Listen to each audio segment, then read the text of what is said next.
When I was growing up, I had this one friend. Pause. Just give me a second here. Well, hello there. If you don't know me, I'm Esther. I help Seasons Collective edit some of the videos, and I'm here to give you some context. We've got 4 people. We've got food. We've got conversations. Enjoy. I forgot to mention, this video is about identity. When I was growing up, I had this one friend. And this one friend, he would rank his friends. Ooh. Yeah, and he told me that he wouldn't care if you are not in his top 10. I mean, for us, at that point of time, we were like, okay, like, you're weird. Yeah, but growing up, I found friends who I couldn't trust.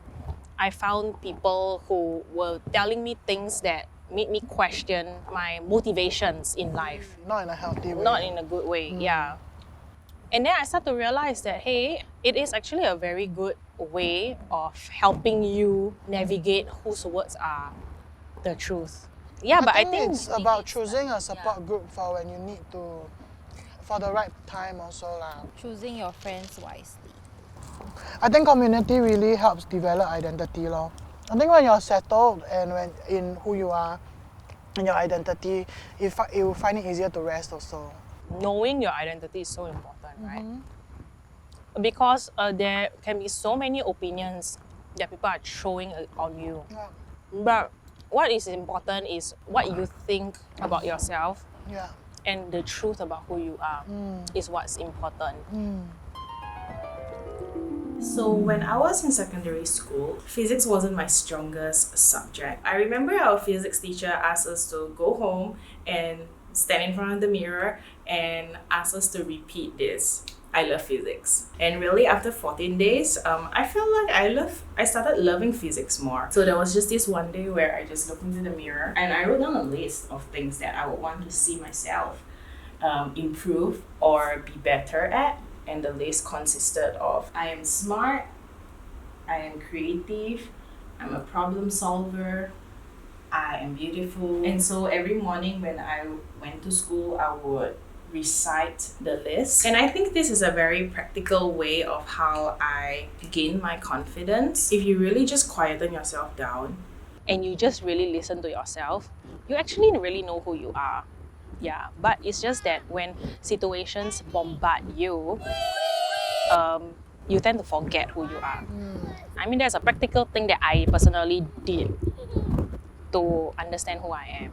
Speaking of identity, well, in the creative sense, for the past 2 years, I was put through situations where my identity as a creative was challenged, it was questioned, but I really did learn a lot. Tell us more. So last year there was this project I was editing, and then it was a very difficult project because we had a lack of manpower, and it was very last minute, and like everything was just chaotic. During the editing process,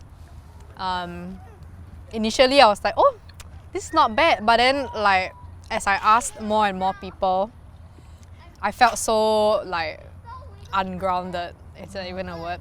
Yeah, like suddenly there were so many comments, and then it was like, oh, is it like I didn't do well? Then I started questioning myself with different comments. Then there were different changes, and then I felt like it wasn't from me anymore. So I kind of lost my grounding and my identity as an editor, because if I felt like this particular thing is better, then maybe I should have just stuck with it rather than taking in all the comments.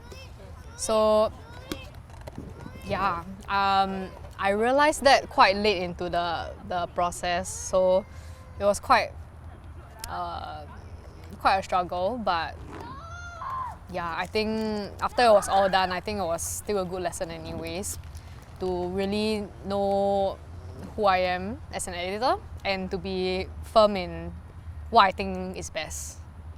Yeah.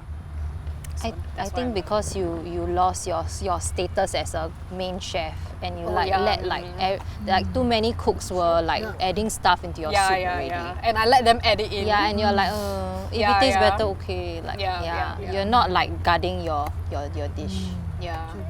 So true. But I would like to affirm you You're a really good editor. And you're someone with a lot of ideas. Yeah. And somehow you just have a sense of freedom when you do things, which not a lot of creatives have, by the way. Freedom? What do you mean? It just flows. Oh, okay. Yeah, the things that you...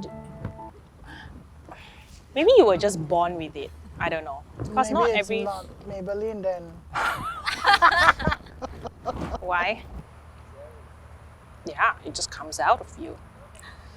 People struggle, you know. People struggle to have ideas. People struggle to know how to do certain things. I mean, yes, you do struggle. But at the same time, there's a sense of flow within you. Yeah, and I'm actually very glad to see how much you have improved on not people pleasing.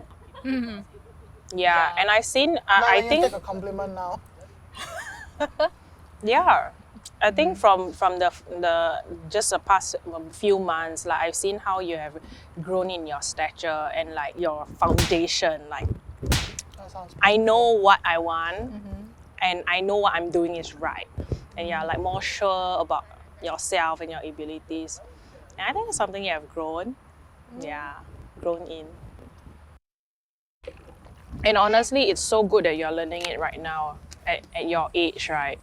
You are learning this is really good because not an adult can still be struggling with what you were People older struggling than us are still struggling with putting Yeah. their foot down. Yeah, and the thing is that your personality is that you are a people pleaser. I mean, people can always say, oh, it's just my personality, but that can become an excuse.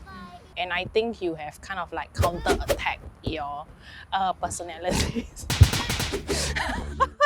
And it's a good thing. It's growth, yeah. It's very true because the personality exists, but it doesn't mean that you have to live your life on that.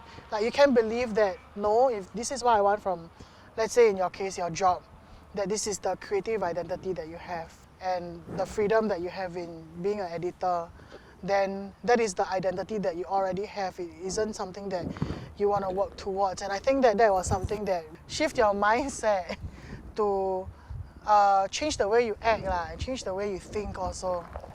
Yeah.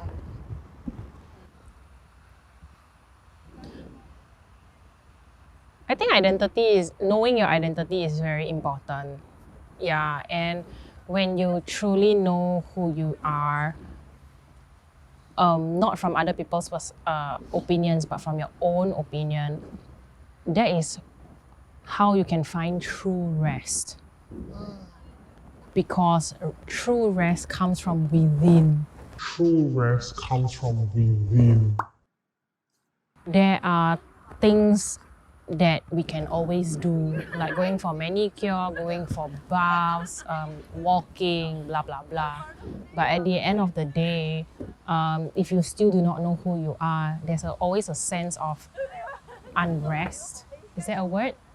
Unrest, yeah. And doing all these things will help you. But you yourself have to know and determine for yourself who you truly are within yourself and be okay with all the negative things, but also be excited about all the positive things, because that just makes who you are, and that no one is perfect, and so are we. We are also not perfect. Yeah. And I think being able to let go of things that we don't like about ourselves actually, in fact, gives us rest. To release control of that, right? To release control of what we cannot control. Yeah.